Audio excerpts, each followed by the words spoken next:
შენგენის ზონაში ევროკავშირის არაწევრი ქვეყნების მოქალაქეებისთვის 12 ოქტომბერს ელექტრონული შესვლა-გასვლის სისტემა ამოქმედდა. ევროკავშირის ახალი რეგულაცია ზოგიერთი ქვეყნის აეროპორტებში უკვე ამოქმედდა. ერთ-ერთი რომის ფიუმიჩინოს აეროპორტია, სადაც მესამე ქვეყნების მოქალაქეებს ეგრეთ წოდებულ ჯიხურებში შესაბამისი ბიომეტრიული და პერსონალური ინფორმაციის გაცემა დასჭირდებათ. აეროპორტის სასაზღვრო კონტროლის ხელმძღვანელი ანტონელა მაროტა ბიომეტრიული კონტროლის სისტემის დანერგვას გარდამტეხ ისტორიულ მოვლენად მიიჩნევს.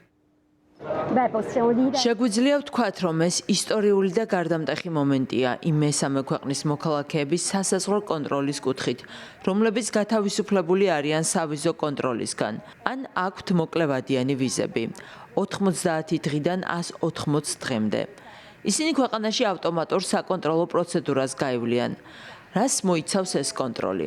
წინასწარ რეგისტრაციას, ეგრეთ წოდებულ ჯიხურებში, რომლებსაც ჩემ უკან ხედავთ. ანუ ვსაუბრობთ სრულ ავტომატიზაციაზე, რომელიც შეაგროვებს მგზავრის ყველა ბიომეტრიულ და პერსონალურ მონაცემებს. ასევე, სახისა და თითის ანაბეჭდის ბიომეტრიულ მონაცემებს. რა თქმა უნდა, ჯიხური მოგაწვდით კითხვარს, რომელიც მარტივი შეკითხვებისგან შედგება, რათა გავიგოთ მგზავრის შენგენის ზონაში შესვლის მიზეზები, რამდენი აქვთ ფული და აქვთ თუ არა საკრედიტო ბარათები. ასევე, დანიშნულების ადგილი. რომის ფიუმიჩინოსა და ჩამპინოს აეროპორტებში სულ 210 მოწყობილობა დაამონტაჟეს. აეროპორტის ხელმძღვანელობა თვლის, რომ ელექტრონულ აპარატებს გაყალბებული დოკუმენტების ამოცნობა უკეთ შეუძლია და ასევე შენგენის ზონაში ყოფნის ვადის გადაცილებას უკეთ აიდენტიფიცირებს. თუმცა ახალ აპარატებში ინფორმაციის მითითების შემდეგ მგზავრებს შესაძლოა სასაზღვრო კონტროლის მესაზღვრეებთან გავლა მაინც დასჭირდეთ.